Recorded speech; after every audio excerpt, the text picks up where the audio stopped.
This is a bedtime story by Dr. Seuss titled, What Was I Scared Of?, with a special appearance by Lightning the Cat. What was I scared of? Well, I was walking in the night and I saw nothing scary, for I have never been afraid of anything, not very. Then I was deep within the woods when suddenly I spied them, a pair of pale green pants with nobody inside them. I wasn't scared, but yet I stopped. What could those pants be there for?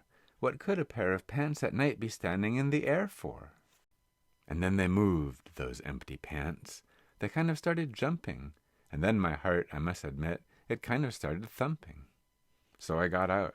I got out fast as I could go, sir. I wasn't scared, but pants like that I did not care for. No, sir. After that, a week went by.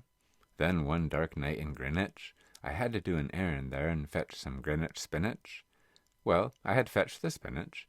I was starting back through town when those pants raced round a corner and they almost knocked me down. I lost my Greenwich spinach, but I didn't even care. I ran for home. Believe me, I had really had a scare. Now bicycles were never made for pale green pants to ride 'em, especially spooky pale green pants with nobody inside 'em. And the next night, I was fishing for doubt trout on Rover River when those pants came rowing toward me. Well, I started in to shiver. And by now I was so frightened that, I tell you, but I hate to, I screamed and rowed away and lost my hook and line and bait too. I ran and found a brickle bush. I hid myself away. I got brickles in my britches, but I stayed there anyway. I stayed all night, the next night too. I'd be there still, no doubt, but I had an errand to do. So the next night I went out. I had to do an errand, had to pick a peck of snide in a dark and gloomy snide field that was almost 9 miles wide. I said, I do not fear those pants with nobody inside them. I said and said and said those words. I said them, but I lied them. Then I reached inside a snide bush, and the next thing that I knew, I felt my hand touch someone, and I'll bet that you know who. And there I was, caught in the snide, and in that dreadful place those spooky empty pants and I were standing face to face.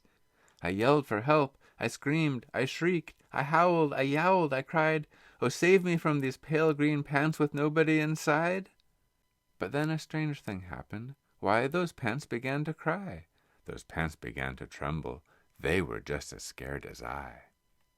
I never heard such whimpering, and I began to see that I was just as strange to them as they were strange to me. I put my arm around their waist and sat right down beside them. I calmed them down, poor empty pants with nobody inside them. And now we meet quite often, those empty pants and I, and we never shake or tremble. We both smile and we say, Hi. Good night.